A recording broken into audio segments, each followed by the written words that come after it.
About it.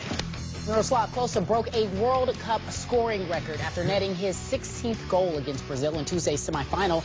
But the real record was the 7-1 rout of Brazil. The 6-goal win is the largest in World Cup semifinal history. But the way Germany was able to do it, arguably the most remembered thing there. 5 goals in the first 29 minutes of play. Oh, these fans, did you see? They were crying. Listen. They were, it was horrible. Cursing, crying, everything. I will openly admit to you a couple of things. Yeah. It was sometimes scary when you consider how passionate these nations were about their respective teams, because it's like, you know, you found yourself looking at certain teams, and if they lost, it was like, you know, what's going to happen to those people? You know what I mean? You actually found yourself looking like that, because it's like, I mean, that's how much this stuff means to them. But I can see why. My God, I loved it. I mean, I couldn't get enough of it. I actually, when I was in Miami, I actually sat down and watched the Netherlands against Spain in their opening match. I watched the whole game from a yard. You talked about it on the show. It was unbelievable. I loved stuck in the airport? No, I wasn't. I wasn't. Well, when I was stuck in the airport coming back off vacation. Don't get me started with that. It really ticked me off with those airlines. But it's ridiculous. But I will tell you, USA, valiant effort on their part. I remember I was heartbroken when I forgot who Ronaldo connected with when he put in the header with 15 seconds left. I just couldn't believe it. It broke my heart, you know. But I looked at Team USA and the valiant effort that they put forth. You looked at Brazil. You looked at the Netherlands, Colombia. I mean, James Rodriguez and those boys. You saw LeBron James and everybody else tweet about him. I mean, it was special to watch. I really, really have loved watching it. I've enjoyed it. You know, whatever interest I had lost in soccer had been regained.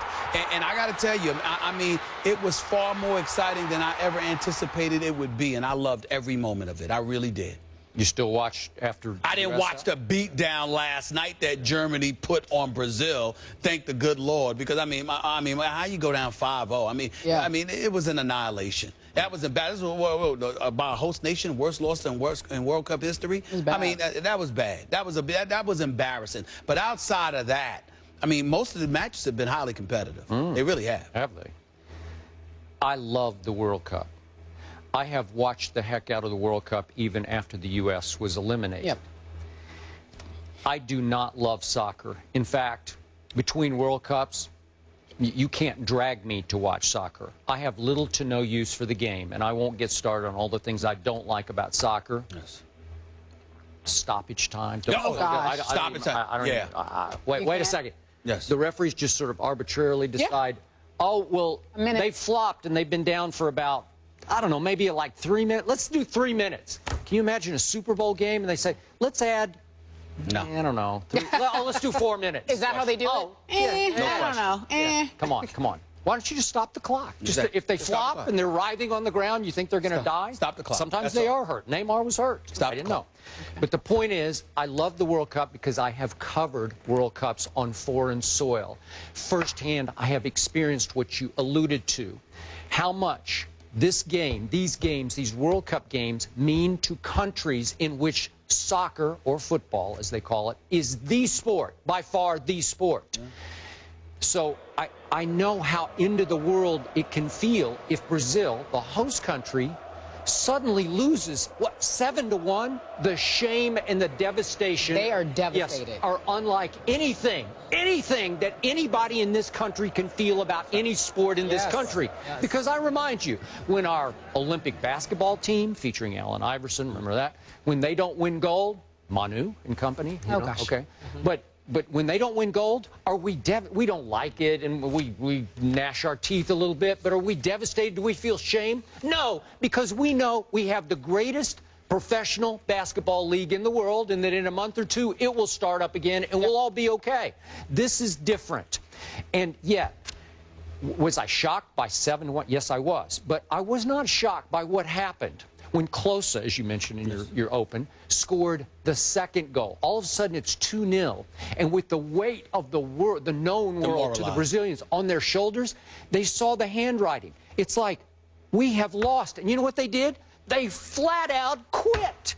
They just quit. It seemed that way. And then it became clear to me as I watched that it wasn't the loss of Neymar, and that's why I've been watching Brazil, because I like the superstars. You know, give me Messi, give me Neymar. That's right. But or give me James. Or Ronaldo.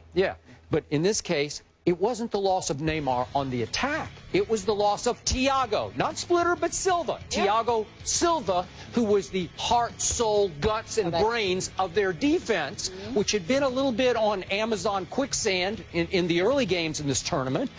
And all of a sudden, they just said, we have no chance. We're down 2-0. We are done. Oh, my God. And they quit. And Germany, they're tap dancing and scoring. That was what was shocking to me, is that, whoa. How easy it was. These are just simple. These are like grade school goals that they're scoring on Brazil, the host country. Are you kidding me? And you know, and there's certain games that you watch, certain sports, where your willingness to quit is a bit more conspicuous than in other sports. You got that right. You know what I mean? It's like if you're playing soccer, you know how much running you have to do. You know how much effort you have to give.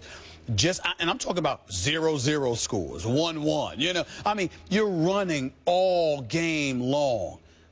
If you don't want it bad enough, or you've conceded defeat, it's flagrantly evident. You know, and there's no getting around that. And Germany could see it and just piled it on. Just piled it on. Ran them out of there. All right. Ran them out of there. We're talking everything. Now our game against Germany looks pretty good. Yes. From World Cup to